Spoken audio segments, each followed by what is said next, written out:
nos insisten mucho sobre el índice de Gini o de Gini. ¿Ustedes saben qué es eso? ¿Qué cosa es el índice de Gini? ¿Qué te han enseñado, Eddie?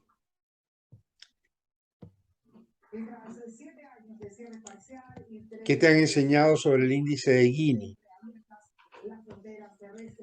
Bueno, que es una medida como tal de la desigualdad, que proviene como tal es una medida estadística, podríamos decir en pocas palabras, Es una medida estadística. para ¿Cómo medir la desigualdad. funciona?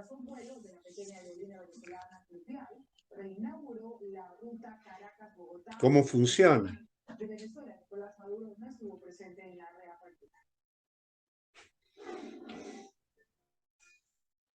Tal vez por ingresos dentro de un país, podríamos decir, por el nivel de ingreso acá. Como, como medida estadística puede el índice de Gini no necesariamente aplicarse al ingreso, aunque la mayoría lo usa para aplicar al ingreso.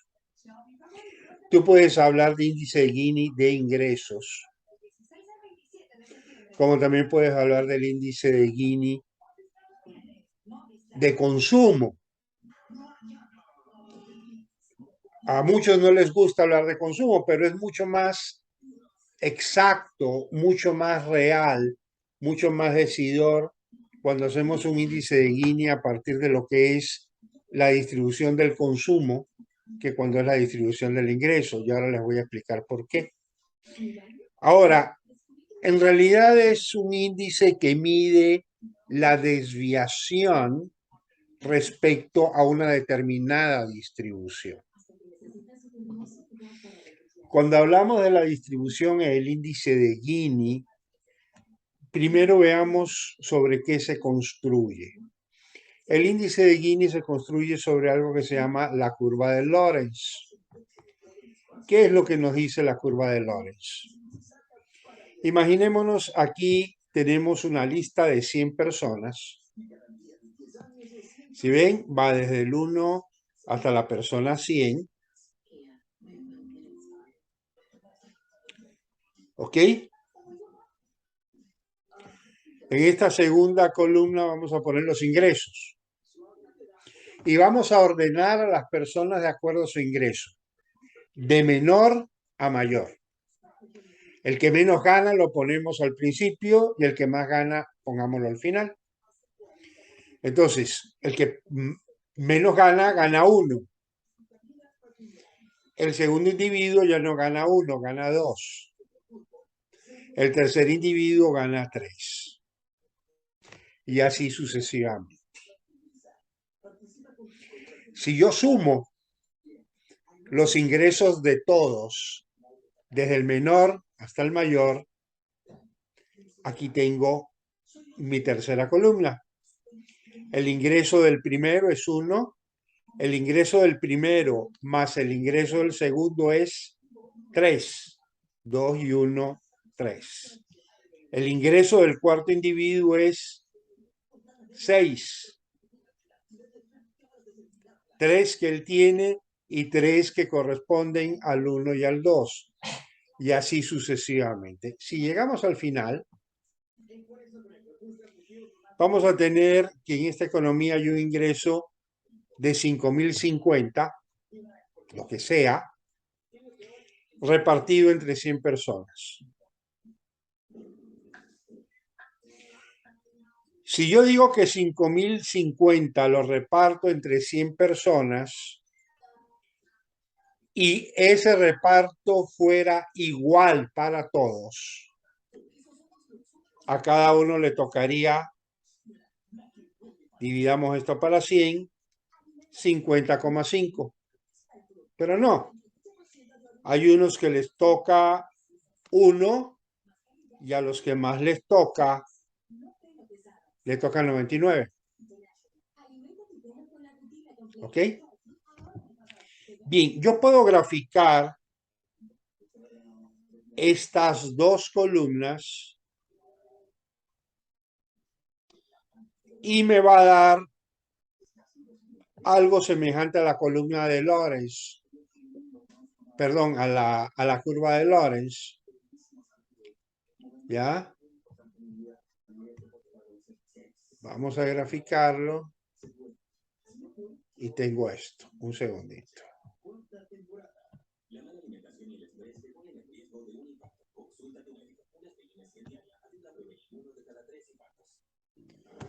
¿Ya? Entonces, aquí está el ingreso del más pobre. Aquí está el ingreso del más pobre más el segundo más pobre. Aquí está el tercer, el pobre más el segundo. Y aquí están los 100 individuos. Con el ingreso de los 100 individuos, que es 5.050. Ahora, este gráfico de aquí yo lo voy a llevar a una escala porcentual. Y entonces yo voy a decir que el 1% de la población tiene el 0,00198% del ingreso. El segundo tiene un 0,0059 y así sucesivamente, hasta que cuando llego al último voy a tener el 100% del ingreso. Y al graficar esto en términos porcentuales, me va a dar esta curva de aquí, que es lo que llamamos la curva de Lorenz. ¿Cómo está el ingreso de la población? Desde los más pobres hasta los más ricos. ¿Qué es lo que hace el señor Gini, que es un matemático italiano? Él se da cuenta de esto y entonces se le ocurre trazar una línea que una a este punto con este de aquí.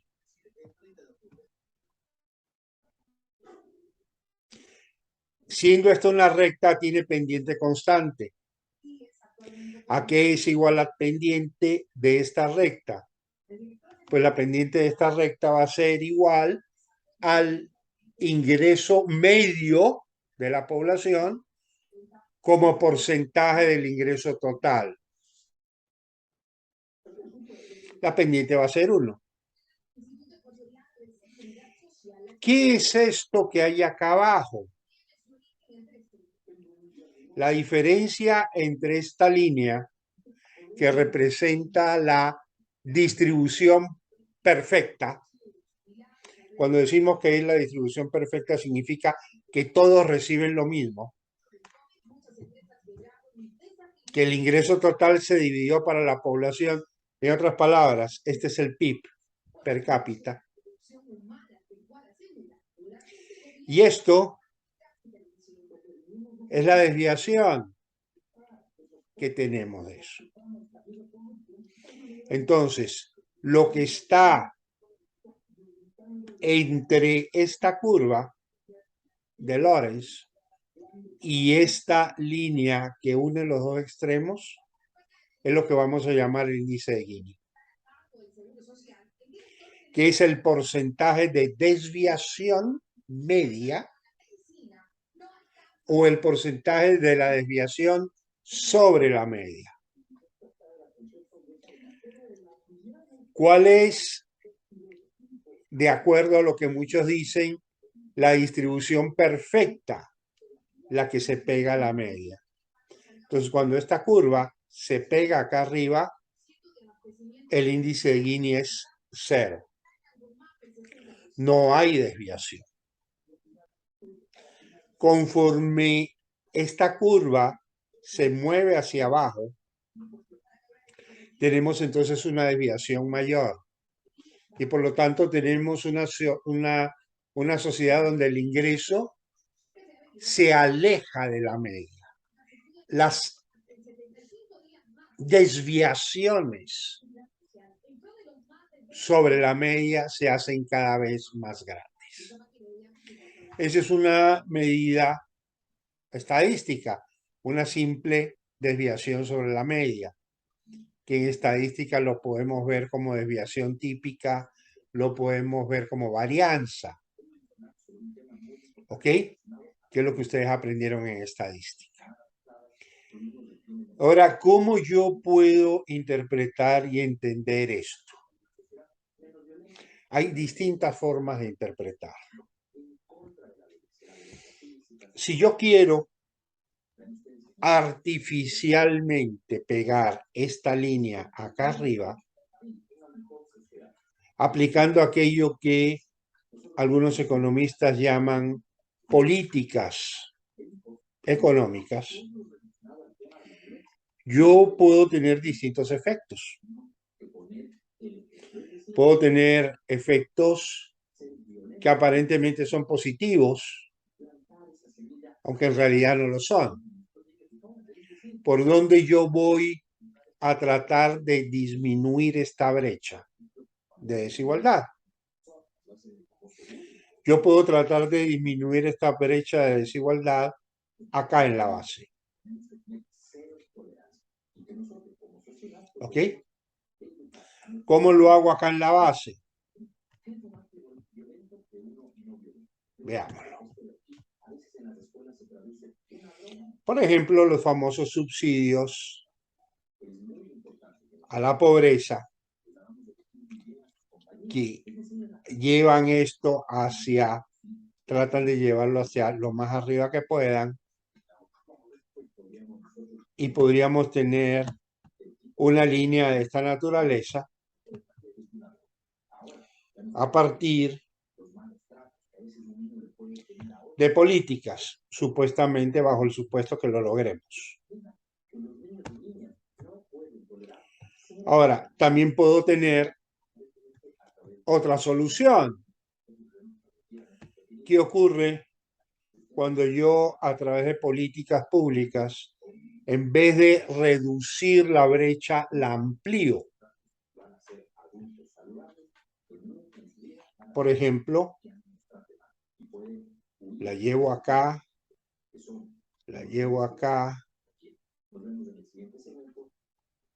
y de pronto la subo acá.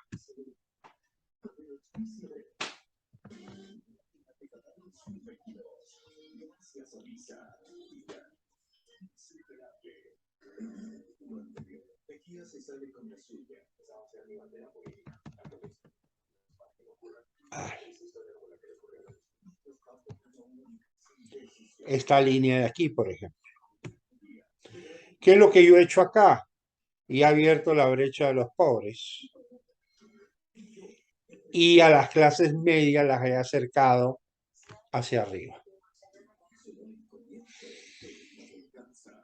¿Es eso lo que políticamente buscaríamos?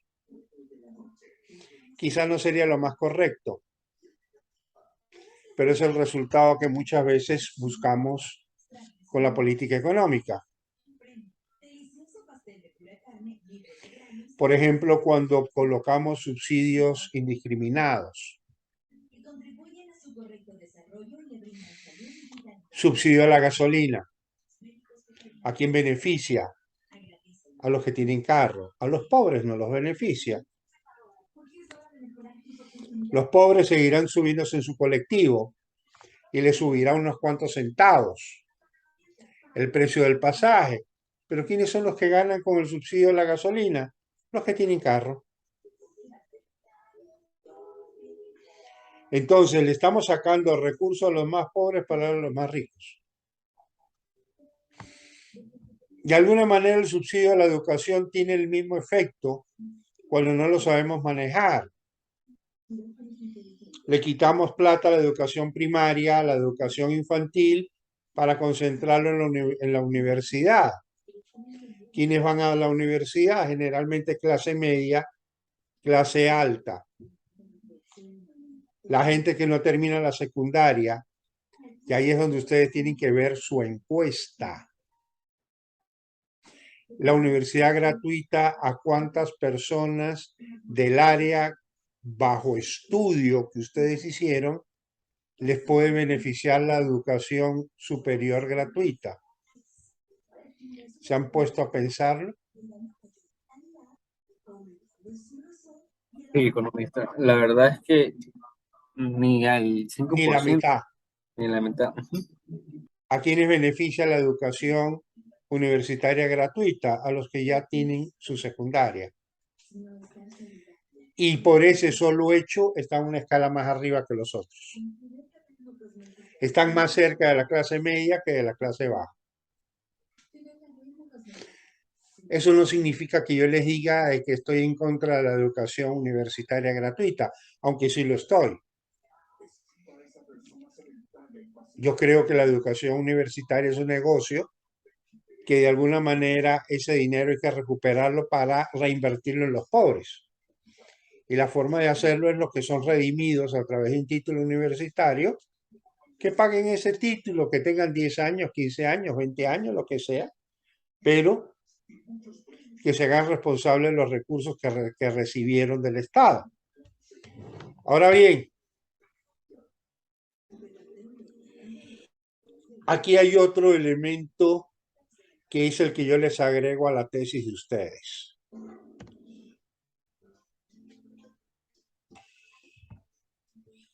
¿Quiénes son los que están acá abajo?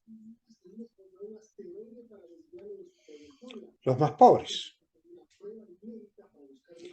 Pero yo lo que ensayo en la tesis de ustedes, y que es lo que yo les he dado, y que quiero que lo aprovechen bien, es que en realidad, cuando hablamos de los factores productivos, en la tesis de ustedes yo ensayé 3 factores productivos. Eso lo encuentran en el capítulo 4 y en las conclusiones. ¿Ok? Normalmente todos los libros de microeconomía y de macroeconomía les hablan a ustedes de 2 factores fundamentales, que es con los que hacemos todos los trabajos. Capital y trabajo. Capital y trabajo, capital y trabajo. Pero en el mundo moderno, eso ya no existe. Los factores productivos, por una parte, está el capital físico,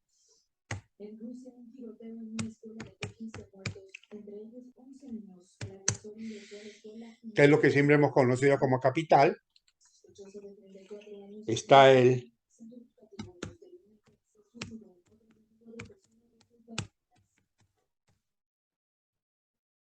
capital humano,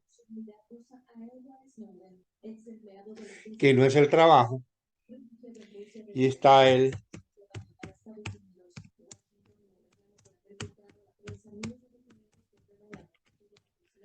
no calificado. Y la existencia de estos 3 factores, ustedes la tienen en su tesis muy bien marcados. ¿Quiénes son los pobres? Los que están acá en la base del índice de Gini. ¿Qué característica tienen? Viven de el trabajo no calificado. Claro, el trabajo informal prácticamente.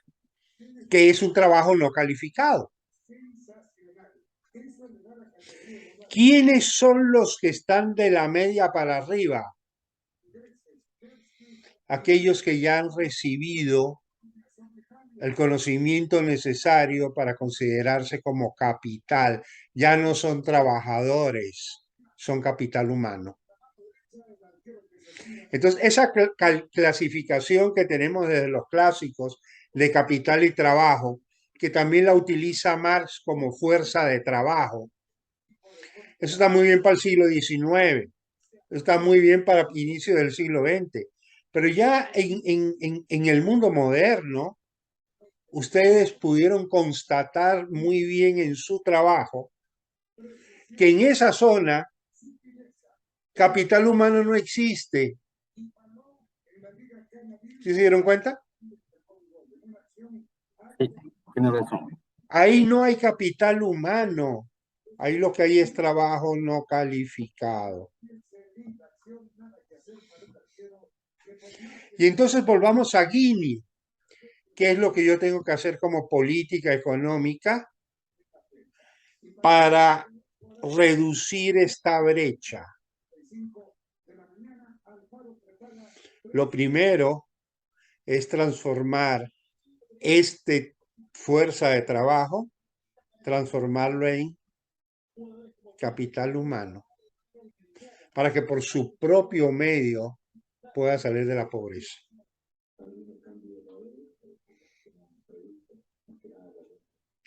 ¿Cómo logró eso? Educación.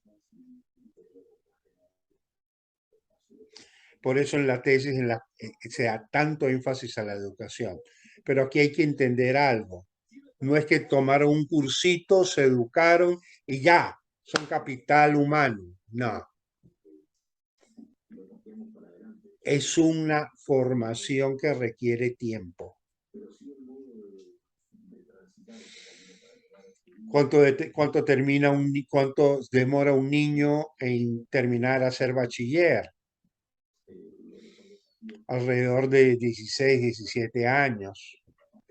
Y para obtener un título de tecnólogo, conocimientos suficientes como para poder tener un nivel salarial más adecuado, mínimo son 2 años.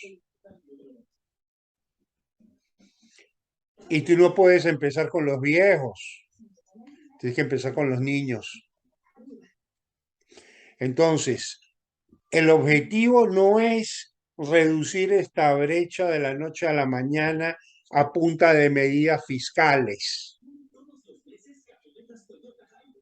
El objetivo es eliminar esta brecha de pobreza agregando esfuerzos aquí en la base a través de políticas de educación, a través de políticas de alimentación infantil. Acuérdense, los primeros 5 años de vida son fundamentales para el desarrollo del cerebro. Una buena alimentación, los primeros 5 años definen el resto de la vida. Y para que estos jóvenes que están acá, para que estos niños en 20 años tengan oportunidad de trabajar, el otro factor es fortalecer el crecimiento del factor capital físico a través de la inversión. Entonces son esos dos elementos. Por un lado, el fortalecimiento, la creación de una masa de capital humano mucho más grande y la creación de capital físico para que ese capital humano pueda realizarse y puedas empujar su impulso contra la pobreza por sí solo. Tú requieres esos dos elementos y eso no se hace en el corto plazo. Eso se hace en el largo plazo. No es que tú en 4 años ya lograste acabar con los pobres. Tú en 4 años puedes simular que acabas con la pobreza repartiendo riqueza. Pero muy pronto la pobreza te va a volver a alcanzar. Porque la única manera de combatir la pobreza es creando riqueza. Y si no hay inversión, no habrá crecimiento económico. Si no hay crecimiento económico, no hay una expansión del horizonte productivo y del horizonte de ingreso. ¿Ok? Entonces, ese es el elemento que yo tendré que ver qué día lo escribo. Ya no lo puedo usar exactamente igual, porque se los di a ustedes, ¿ya? Pero yo espero que lo aprovechen. Yo espero que lo aprovechen. No usamos esto, pero quiero que ustedes aprendan a usarlo. Es más aún si en un determinado momento surge la oportunidad y ustedes, como están en presencial, agarran una tiza y lo hacen. ¿Ok? Eso ya contestando preguntas.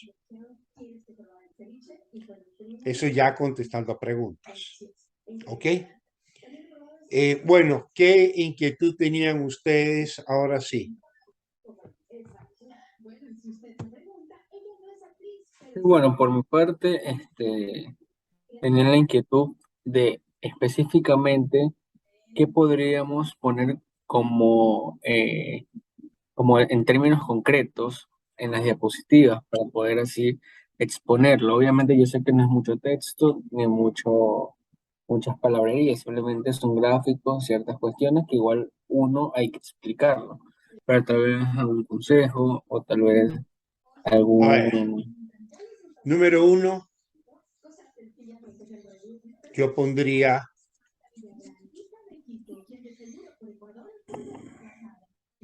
una introducción. En esa introducción pondría los objetivos, la hipótesis.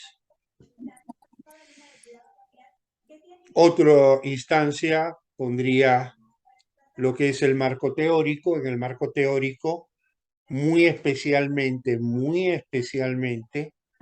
eh, Las teorías. Teorías usted pero no... no todas las No, claro, teorías. claro, no todas las teorías. Yo diría que ustedes se concentren más en lo que son las teorías de Domar, Harold y, ¿cómo que se llama? Y Solon, ¿ya? Que se concentren más en eso, porque es la que les va a permitir inclusive terminar con lo que les acabo de decir. Ujú. Es la que los va a conducir hacia allá. ¿Ok? Y bueno, hablar sobre la encuesta, sobre la encuesta. En la encuesta van a decir las dificultades que enfrentaron, los eventos que enfrentaron, el por qué hacen una encuesta no probabilística, la experiencia de salir a una encuesta con un formulario que no ha sido probado, sino que lo han tenido que coger como definitivo porque no hay tiempo para más. ¿Ok? Y de ahí vamos a las conclusiones. En las conclusiones, lo más importante de las conclusiones, lo más importante, número uno, el gran contenido de migración. De hecho, todos son migrantes. Lo que pasa es que unos migran de otras partes de la ciudad y hay una parte que migra del campo a la ciudad. La característica fundamental, todos son pobres. Parece como de perogullo decir es que todos son pobres. De pronto tú dices eso, todos son pobres y sueltan la carcajada, ¿no? Porque es evidente que son pobres. Pero no, o sea, puede ser evidente, pero es importante recalcarlo, porque son personas que no llegaron al sitio y se hicieron pobres ahí. Son personas que ya eran pobres cuando llegaron ahí.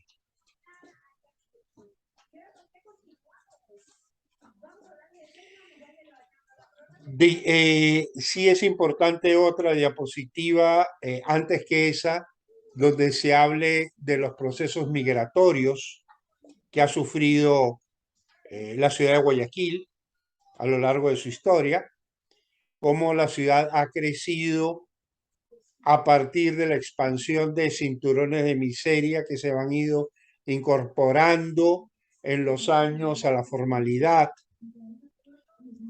ya a través de un evidente cuál es la palabra que yo siempre uso y yo no sé por qué no me acuerdo ahora? Eh, Evidente traslado social, ¿no es cierto?, de la pobreza hacia condiciones mejores,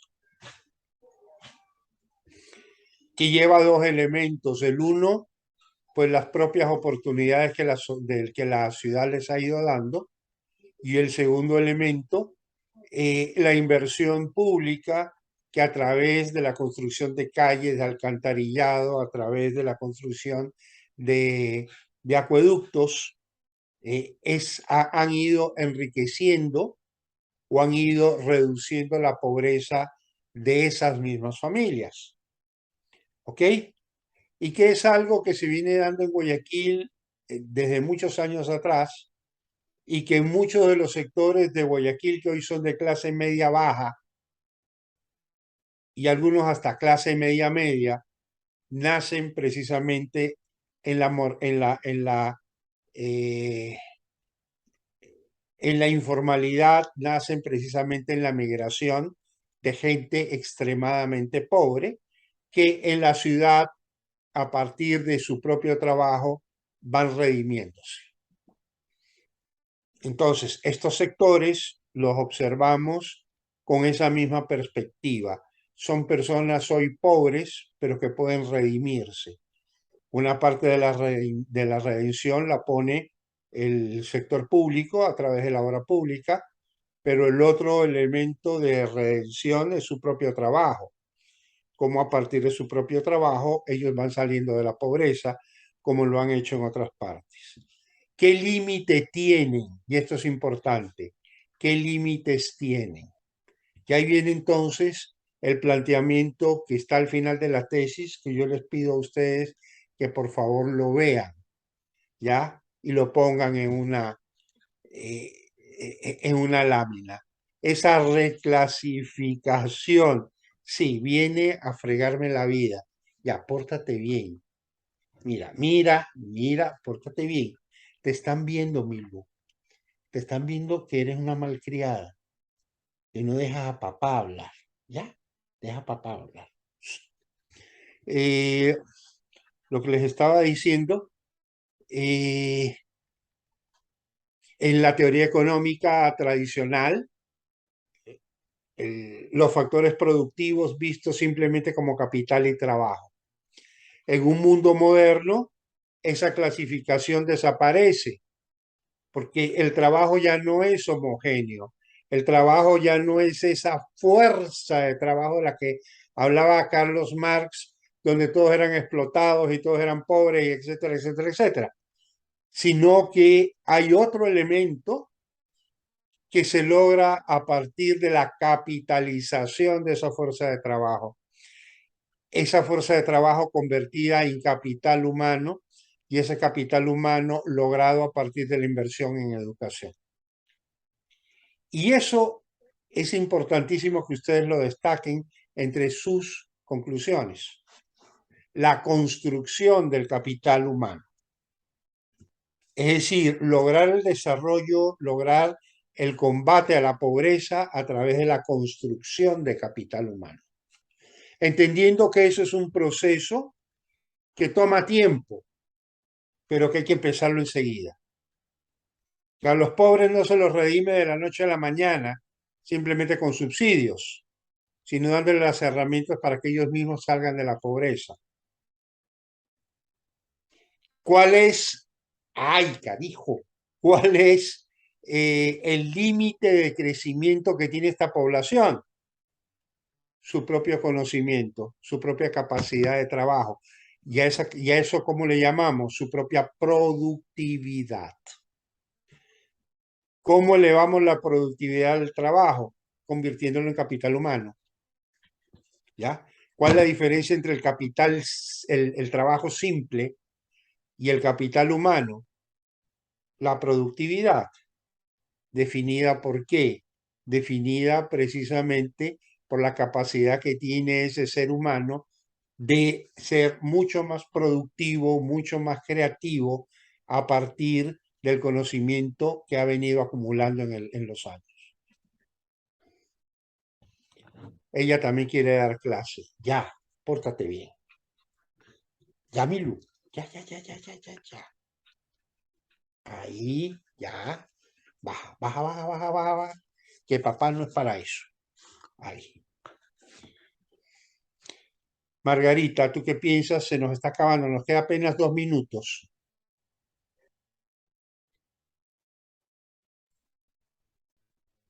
No, sí, ya íbamos a hacer las Bueno, entonces diapositivas empiecen a ya trabajar en eso, ahorita. O sea, empiecen a estábamos trabajar viendo cómo. y mañana me llaman. Yo mañana creo que tengo que ir a Guayaquil. Tengo que tomar exámenes temprano, entonces no sé cómo voy a hacer. De pronto dejo los exámenes hechos y me comunico con los chicos por teléfono y les digo, hagan su examen y me voy temprano porque se supone que mañana tengo tribunal. Estoy esperando que me llamen. Ojalá no lo tenga, porque si lo tengo, me parten el día. Si no lo tengo, pues tomo examen tranquilo y tengo tiempo para trabajar lo otro. Si tengo tribunal mañana, de ley tengo que viajar. ¿Ok? Bueno, en cualquier momento se corta esto. Eddie, Economista. Listo, muchísimas gracias por todo. No sé si habría tal vez, o mejor dicho, no sé si haya probabilidad de que suba este video que usted sí, grabó. sí lo voy a subir inmediatamente, Sí, pero ya porfa, se va a para poder cortar. revisar. Así Ya, que me listo. despido de ustedes antes de Muchas que gracias, pase nos bien. corten, Un ¿ok? gusto. Y nos vemos mañana, me llaman mañana. Un abrazo, chao. Listo, economista, pase bien, que tenga buen día. Buenas noches.